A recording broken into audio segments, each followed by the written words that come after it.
Hi, I'm Riley Armstrong, and today I'm going to be talking to you about what a mortgage is and how it works.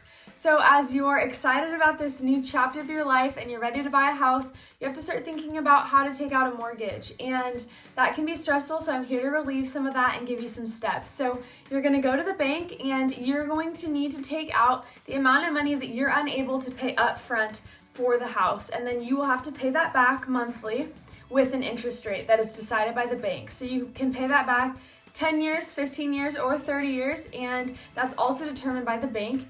And if you're unable to make those payments monthly, then your house can be used as collateral and can be taken away. So as long as you're good on your payments, that will not happen and you don't have to worry about that. And there are 5 different types of mortgages that Anissa will talk about that you're able to decide with your bank for which one is right for you.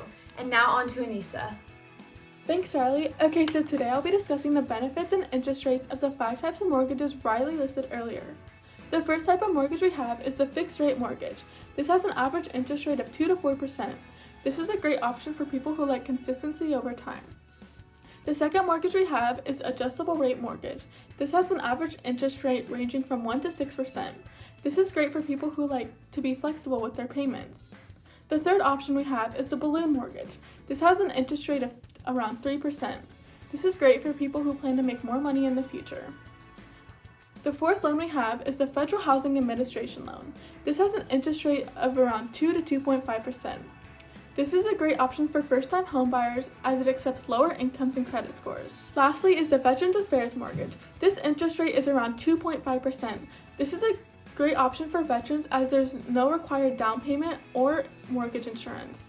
This is also a great option because there's no prepayment penalties, meaning you can pay off your loan faster.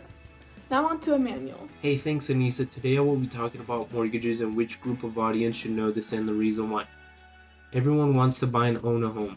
For many, that's the American dream, and a mortgage is just one of the steps it takes to get there. Buying a house will likely be one of the few large purchases you make throughout your life, and mortgages help when you can't pay the home's full amount of money up front. This is where your mortgage loan comes into play and why people should know about mortgages. Therefore, our targeted audience would be for people who are 18 years old and older. Our audience should and need to know about this because they could use this knowledge later down the road in their life and know how to take out a mortgage when their time comes to buy a house in the near future. Thank you. Getting a mortgage is not the easiest thing to do, but there are steps that you could take into consideration to make the whole process much easier. First things first, make sure to be financially prepared. Then you could find the lenders and the mortgages that are best suited for you.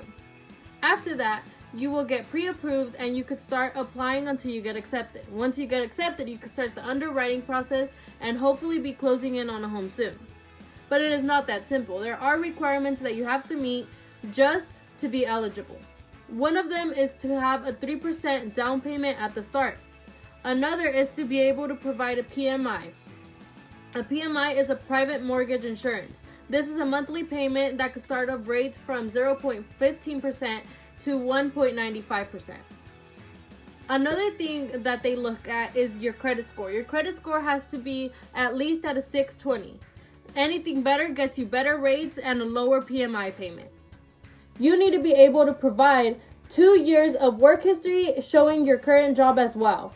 2 years of your business and personal tax returns. Another thing you have to be able to provide is your DTI.